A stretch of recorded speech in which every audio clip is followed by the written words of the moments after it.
Every wetsuit's made in 2 factories in China. We're a commercial tool. For me, my dad's such a good friend. Just a great guy that'll give me a hug, and he's tremendously real. I'm so over where surfing's been taken.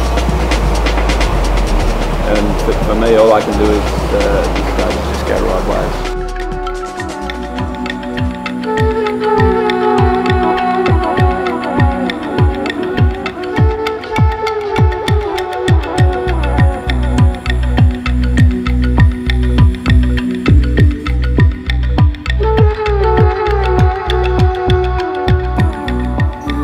Here I am now in a position where I don't have to compromise. I've got enough money to do anything I want, so I will.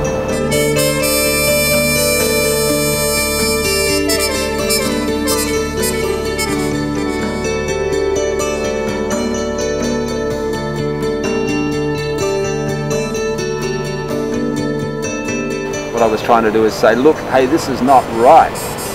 But, you know, I didn't have the guts to really follow it through.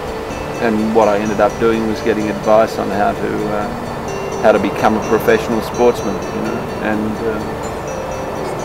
I believe that by that I sold myself short.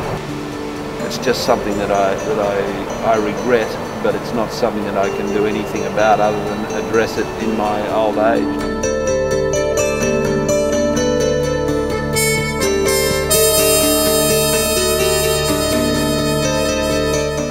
We're very, very fortunate people to be able to be surfing.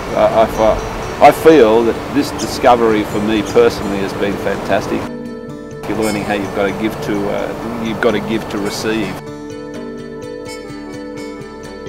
In the first couple of years of surfing, if you're not held on the bottom of the ocean and told, well, if you don't learn that you've got to give to receive, then you're not even going to breathe ever again. You know, and I think that nothing else in nature has that.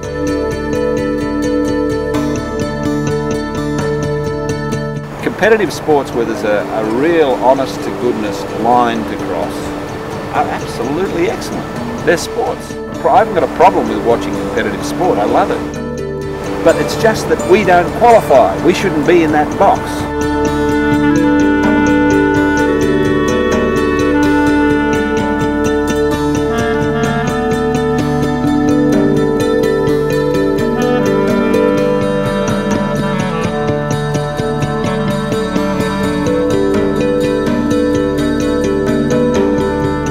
Longboarding certainly shouldn't be doing it because it's the roots of the sport. You know, it's fine for them to turn something that they virtually created, pinball surfing, which is shortboard surfing to my mind, but the good surfers in the professional circuit, they don't surf like that. They compromise for the competitions. And I mean, I think that's disgusting.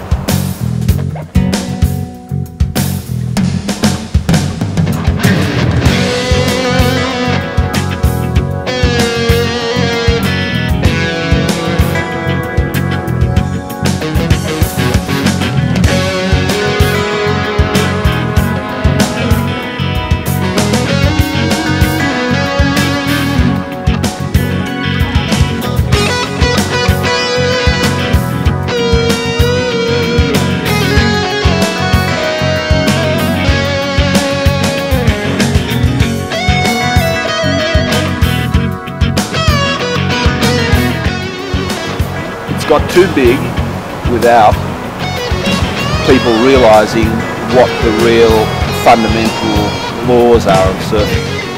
And so crowds become not people that you can see as somebody that's spiritually on a level that you are, and we're sharing the waves together and we're very fortunate.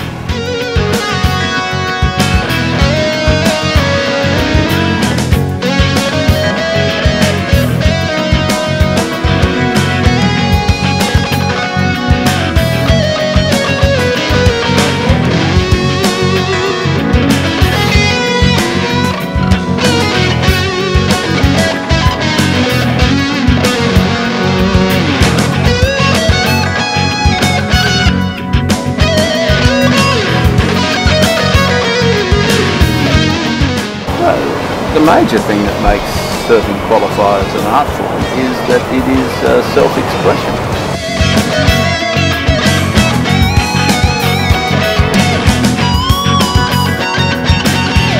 And to take it to the next level of being a religion, the thing about religion is that you live by it. An excellent doctrine is the philosophy of surf, and I think that that qualifies to me much better. In other words, if I don't have this activity every day, I find that my life is not whole. Surfers go there with a purpose. We go there to ride waves. That's how I see life.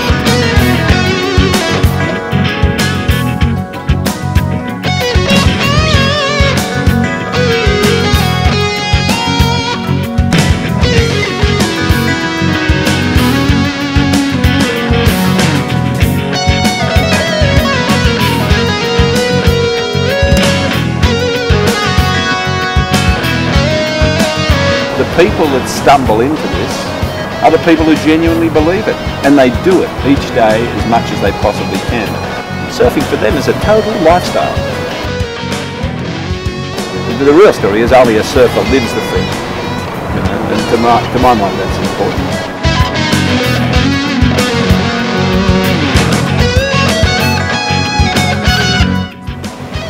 I feel that I'm extremely fortunate to still be alive, to be quite honest. I mean, because there's a lot of people, and I suppose that's essentially it. I mean, people say, oh, you know, that's all a reaction to getting beaten. And it is, in a lot of ways. The genuine reaction to getting beaten, as I did, is that it made me really appreciate every day that I'm alive.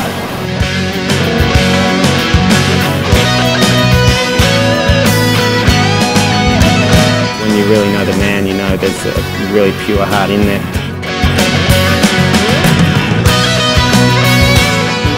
The surfing philosophy to me is make it a beautiful life, because who knows, you might be dead tomorrow. But it doesn't bother me if I'm dead tomorrow. I couldn't care less. I'm just going to get into it.